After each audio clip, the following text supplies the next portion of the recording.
Good morning, MUN undergrads. It's Max Page here. You've probably recognized me from seeing my face all around, or at least see me trying to get my face all around in the last couple weeks. I'm running for one of our MUN Student Union Executive Director positions, voting being tomorrow and the next day, the 11th and the 12th, via the munsu.ca/elections.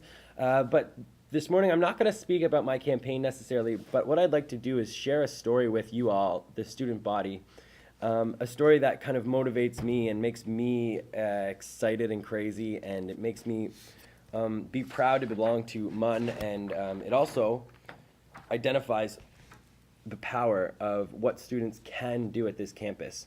In front of me, I have a yearbook from 1973, and inside this yearbook has a description of the Memorial University 1973 student protests, or student occupation as it's titled. And I'm going to basically do a dramatic reading, or a reading of a depiction of this protest by a man named Wiseman, and it's called Occupation from the Outside. So sit back and relax. This might take a couple minutes, but I think by the end of it you'll be very, hopefully motivated and inspired, or maybe at least critical of it all. So please enjoy my little reading of this story. We have won. Student negotiator Bernard Chenier told the gathering of students now blaze after several mass meetings a day for 10 days, all of our demands. It was 1 a.m., November 24th, the 10th night since irate Memorial University students had occupied the Arts and Administration building in symbolic retaliation towards the administration who, only 2 weeks previously, had attempted to smash the student union by unilaterally refusing to continue collecting student union fees. The exercise in pressure politics was over, but many of the building's occupants, seeking new ways of sustaining their newfound lifestyle and social consciousness, decided the building should be held for one more night of politics, food, theater, and general revelry.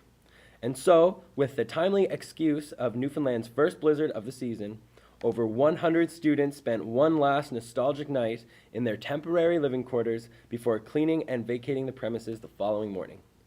Students at Memorial did not have a personality to attack during the first week in November, when they first began to meet and discuss, publicly and clandestinely, their state of the students' union.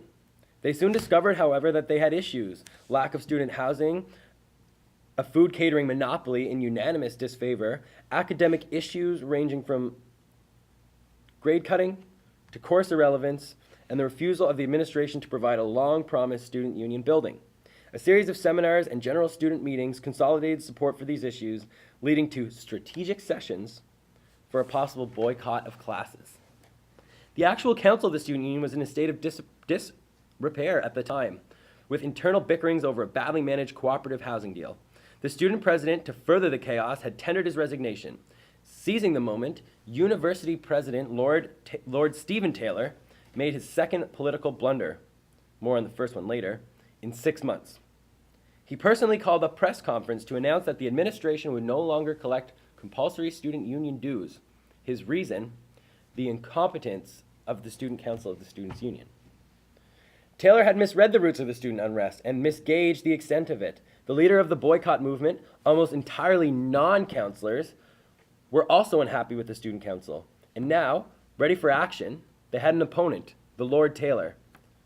A general meeting of all students, the third within a week, was held in the Thompson Student Center on November 15th.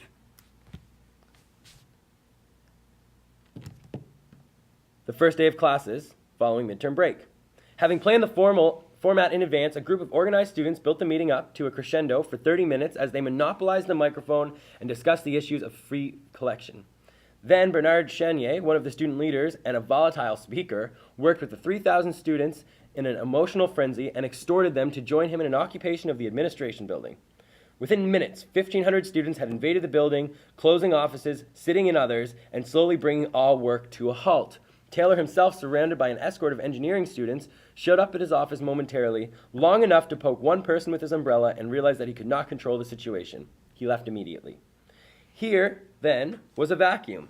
1,500 students had succeeded in taking over the building, had cleared all the administrators out, but were left without organization. without formal leaders. During that first afternoon in the building, a nearly continuous general meeting took place in the little theater, a lecture hall with a seating capacity of 400, which was to become the energy center of the occupation. The tactic to enforce the demand to rescind the fee decisions was to be the continued occupation of the Arts and Admin building. So I'm going to stop here because that's a good 5 minutes. The next part talks about what actually happens after this occupation was initiated. So I'm going to make that video right away, and I'm going to put that up right behind this one. But I want to make sure that they're sectioned off one, so we don't overkill on like a 15 or 20-minute video. This story to me is incredibly interesting, and there's a lot of lessons to be learned. And please listen to my next video to make sure that you can understand the power of this student body. Thanks. My name is Max Page. Ding!